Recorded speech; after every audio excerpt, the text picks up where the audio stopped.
The next thing we want to look at is our material editor. So go ahead and push your M key to toggle your material editor open. Now, by default, there's a good chance you're looking at something like this. You have large material slots right here. If you mouse over in between, you'll have a hand that can actually pan, and you can move the materials around so you can see all of them. Now, what we want to do is just set up a couple of things in this one. If you go to your options, which is a little icon right here, or you go up to your options right here and go down to options, lots of options. Well, inside of the options, be sure your ambient light, by default it should be black, but just make sure it's black.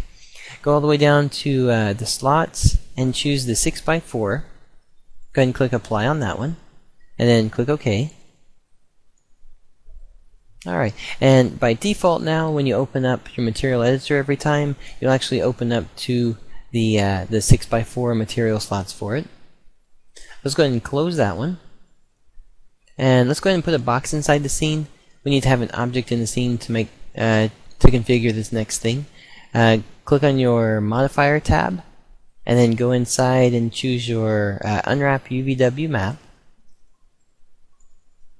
And then click on your parameters edit button right there, this big edit button right here. When it opens up, by default you'll probably have lots of lines. You may even have your image on the background. We're going to set this up so that it's just kind of a nice start for the default scene. Go ahead and left click on this button to show map. You want to turn the map off, and then go up to your options window right here, your options button, and go down to preferences.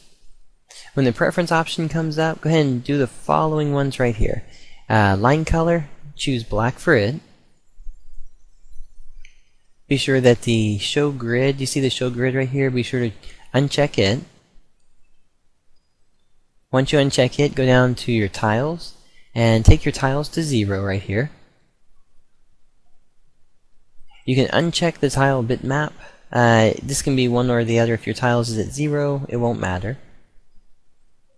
Be sure that your use custom bitmap size is checked. Make sure, this is a really important one here, make sure that your constant update in viewports is checked. Alright, if you have those, go ahead and go down to, let's see if we want to change any other ones. Actually, this should be good for this area, so go ahead and go down and click OK. Alright, once you click OK, what you should see is the blue line's gone. You should also make sure you've turned off your show map. Down below here, do you see the one that says options? Go ahead and click on the options. It's going to bring up another set of options for you. Your weld threshold amount. Go ahead and take your weld threshold and type in, we'll say about 30. We'll type in about 30 for the weld threshold. Alright. You can go ahead and click on your options to close it back up again. So this one, this is going to basically finish off your Edit UV window. The last thing you want to do is go to Options and do Save Current Settings as Default. If you do the Save Current Settings as Default, the next time you open it, it's going to be the same way that we left it. So go ahead and click on Save Current Settings as Default. Alright, and then you can go ahead and close the window. You can delete the box if you like. Max will save these settings, so every time you come back in and you work with it, it'll be the same thing, the same way that we left it.